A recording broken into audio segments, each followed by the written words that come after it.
तुमचे देखील under arms खूप जास्त काळे झालेले आहेत का? आणि खूप साऱ्या रेमेडीज आणि सोबतच क्रीम वापरून देखील काहीच फरक पडत नसेल, तर अजिबात काळजी करू नका. कारण आज मी तुमच्यासाठी अशी एक रेमेडी घेऊन आलेली आहे, जी फक्त 5 मिनिटांमध्ये तुमचा अंडर आर्म्स अगदी क्लीन करू शकते. आणि याचा रिझल्ट तुम्हाला घर बसल्या मिळणार आहे आणि तुम्हाला पार्लरमध्ये जाण्याचं देखील अजिबातच टेन्शन राहणार नाही. त्या अगोदर जर चॅनलवरती नवीन असाल तर लगेचच सबस्क्राईब करा आणि हा व्हिडिओ तुम्ही कुठून पाहताय कमेंटमध्ये नक्की सांगा. बघा, ही जी रेमेडी आहे ती आपण 2 स्टेपमध्ये वापरणार आहोत. तर सगळ्यात पहिल्यांदा पहिल्या स्टेपमध्ये आपल्याला काय करायचं आहे, एक स्वच्छ असं वाटी घ्यायची आणि या वाटीमध्ये साधारणतः 2 ते 3 चमचे एवढं कच्चं दूध घ्या. जर तुमच्याकडे कच्चं दूध नसेल तर तुम्ही गरम केलेलं किंवा मग उकळलेलं दूध घेतलं तरी देखील चालू शकतं. बघा, साधारणतः 2 ते 3 चमचे एवढं कच्चं दूध आपल्याला इथं पुरेसं ठरणार आहे. तुम्हाला जास्त प्रमाणात वगैरे घेण्याची अजिबात गरज लागणार नाही. बघा, याने आपण सगळ्यात पहिल्यांदा काय करणार आहे, तर आपले जे काही अंडर आर्म्स आहेत ते आपल्याला पहिल्यांदा क्लीन करून घ्यायचे आहेत आणि त्यामुळेच आपण इथं एक क्लीन्झर बनवतोय. बघा, दूध घेतल्याच्या नंतर आपल्याला काय करायचंय, दुधामध्ये आणखी एक महत्त्वाचा घटक ॲड करायचा आहे आणि तो म्हणजे हळद. बघा, इथं तुम्ही किचनमधील हळद घेऊ शकता किंवा मग जर का तुमच्याकडे वाईल्ड टर्मरिक असेल तर ती देखील इथं नक्कीच घेऊ शकता. साधारणतः अर्धा चमचा किंवा मग 2 ते 3 चिमूट एवढीच हळद तुम्हाला घ्यायची आहे आणि ती दुधामध्ये टाकून आपलं जे काही क्लीन्झर आहे ते व्यवस्थित असं मिक्स करून घ्यायचं आहे. बघा, हे जे क्लीन्झर रेडी होईल ना, ते तुम्ही तुमच्या हातापायांवरती, तुमच्या चेहऱ्यावरती आणि सोबतच अंडर आर्म्सवरती ज्या ठिकाणी तुम्हाला काळेपणा जाणवत असेल, ज्या ठिकाणी घाण साठलेली जाणवत असेल, त्या ठिकाणी ॲप्लाय करा. 2 ते 3 मिनिटं अगदी हलक्या हाताने त्याच्यावरती मसाज करा आणि त्यानंतर थंड पाण्याने धुवून टाका. बघा, इथं अंडर आर्म्सवरती तुम्हाला कशा प्रकारे वापरायचंय ते देखील मी तुम्हाला पुढे सांगणार आहे. आणि हे जे क्लीन्झर आहे ना, ते त्वचेवरती एक वेगळाच ग्लो आणतं आणि सोबतच ब्राईटनेस देण्यात देखील हेल्प करत असतं. आता हे व्यवस्थित असं मिक्स झालेलं आहे आणि त्यानंतर हे कसं अप्लाय करायचं ते आपण पाहूया.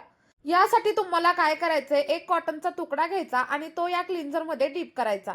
बघा, तुम्हाला कॉटन मार्केटमध्ये किंवा मग मेडिकलमध्ये अगदी 5 ते 10 रुपयांमध्ये मिळून जाईल आणि तोच कॉटन घ्यायचा आहे. व्यवस्थित असा या पॅकमध्ये किंवा मग या क्लीन्झरमध्ये डीप करायचा आणि त्यानंतर तुमच्या अंडर आर्म्सवरती तुम्हाला ॲप्लाय करायचा आहे. ॲप्लाय करून अगदी 2 ते 3 मिनिटं व्यवस्थित मसाज करा आणि त्यानंतर आपल्याला जे काही अंडर आर्म्स आहेत ते व्यवस्थित क्लीन करून घ्यायचे आहे. यामुळे काय होईल, तुमच्या अंडर आर्म्समध्ये जी काही घाण साठलेली असेल, जो काही मळ असेल, तो क्लीन होण्यासाठी हेल्प होईल. बघा, आठवड्यामधून फक्त 2 वेळा आपली ही रेमेडी तुम्ही वापरून बघा, तुम्हाला अप्रतिम असे रिझल्ट भेटतील. त्यानंतर आता आपल्याला दुसरी स्टेप बघायची आहे आणि दुसऱ्या स्टेपमध्ये आपण सगळ्यात पहिल्यांदा एक पॅक तयार करून घेणार आहोत. तर यासाठी पहिल्यांदा आपल्याला साधारणतः एक मोठा चमचा एवढं बेसन पीठ ॲड करायचं आहे. कारण बेसन पिठामुळे आपल्या त्वचेवरील जी काही अतिरिक्त तेल असतं, जे काही ऑइलीनेस असतं, ते कमी होण्यासाठी हेल्प होत असते. आता बघा, बेसन पीठ ॲड केल्याच्या नंतर आपल्याला दुसरा एक घटक याच्यामध्ये ॲड करायचा आहे आणि ती म्हणजे हळद. जी हळद आपण क्लिन्झर बनवण्यासाठी वापरलेली होती, तीच हळद आपल्याला पॅक बनवण्यासाठी देखील वापरायची आहे. हळद ॲड केल्याच्या नंतर दोन्ही घटक व्यवस्थित मिक्स करून घ्या. आणि हळदीमुळे काय होतं, जर आपली त्वचा काळवंडलेली असेल, पिगमेंटेशन आलेलं असेल किंवा मग टॅनिंग झालेली असेल, तर ते सगळ्या काही समस्या हळूहळू दूर होण्यासाठी आपल्याला हेल्प होत असते. आता बघा, व्यवस्थित असं मिक्स करून झाल्याच्या नंतर आपल्याला याच्यामध्ये साधारणतः 2 ते 3 चमचे एवढं रोज वॉटर म्हणजेच गुलाबजल ॲड करायचं आहे. बघा, इथं तुम्ही रोज वॉटरच्या जागेवरती कच्चं दूध वापरलं तरी देखील चालू शकतं किंवा मग साधं पाणी वापरलं तरी देखील चालू शकतं. आता जास्त प्रमाणावरती वगैरे रोज वॉटरचा तुम्ही याच्यामध्ये वापर करू नका, नाहीतर काय होईल, आपली जी काही पेस्ट आहे ना, ती अगदी पातळ होऊन जाईल. लक्षात ठेवा, आपल्याला थोडीशी घट्ट अशीच पेस्ट तयार करायची आहे, जेणेकरून काय होईल, आपल्या अंडर आर्म्सवरती व्यवस्थित ॲप्लाय करता येईल आणि त्याचा रिझल्ट देखील तुम्हाला अप्रतिम असा मिळेल. बघा, इथं साधारणतः 2 ते 3 चमचे एवढं रोज वॉटर मी ॲड करणार आहे आणि त्यानंतर आपला जो काही पॅक आहे तो व्यवस्थित असा मिक्स करून घेणार आहे. लक्षात ठेवा, जर तुम्हाला असं वाटलं की पॅक थोडासा घट्ट झालाय तर तुम्ही आणखी थोडं रोज वॉटर याच्यामध्ये मिक्स करू शकता. आता व्यवस्थित असं मिक्स करा आणि पॅक तयार झाल्याच्या नंतर आपण जे काही क्लिन्झर अप्लाय केलं होतं ते व्यवस्थित पुसून घ्या आणि पुसल्याच्या नंतर आपला पॅक अंडर आर्म्सवरती तुम्ही अप्लाय करा. बघा, हा तुम्ही हाताने लावू शकता किंवा मग ब्रशने देखील लावू शकता.